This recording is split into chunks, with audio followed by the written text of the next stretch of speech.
I woke up to some news that I need to share with you right now. The SRA is changing the way they calculate pass scores for SQE 1. Watch till the end of the video to figure out what this means for you. Up until now, the pass score for SQE 1 was not set. It reflected the difficulty of each exam paper. For example, the pass score for the latest July sitting was 53% for FLK1 and 52% for FLK2. In the previous sitting, in the January 2023 exam, it was 57% for FLK1 and 56% for FLK2. This suggests that the July exam was more difficult than the January exam. The SRA now is making some changes. They're moving to week-long assessment windows for FLK1 and FLK2 from January 2024. To prevent candidates who already sat the exam from leaking information about it to somebody who's coming next, there will be different exam papers for every sitting. The problem with different exam papers, though, is that there might be different levels of difficulty. In order to prevent discrepancies in performance,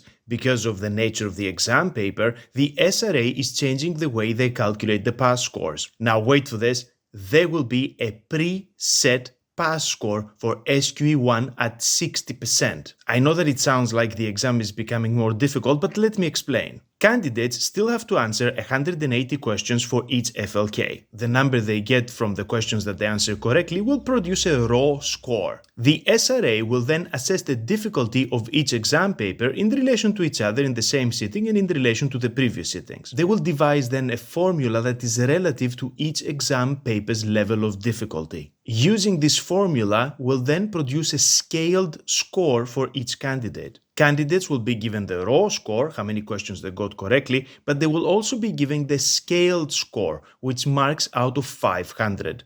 The pass score for this is going to be 300. Anybody who achieves this has passed SQE1. If you turn this into percentage terms, this means 60%. So instead of the pass score changing for each SQE1 sitting, you will now have a set score, but of course the level of difficulty of the exam will be reflected in the formula that produces this. In addition, the candidate's results page will give them information on how they performed for each of the practice areas in the FLK, such as the ones that you see on the screen. Finally, training providers will receive anonymized data on how their candidates performed in the SQE. This is going to be good, and it's definitely going to be used in marketing to help candidates select the institution that performs the best. Now, on that topic, if you're wondering whether you should study on your own or whether you should get an institution to help you, click the video I've got right on the screen that is going to give you some helpful information. Thank you very much for watching, and I'll see you next time.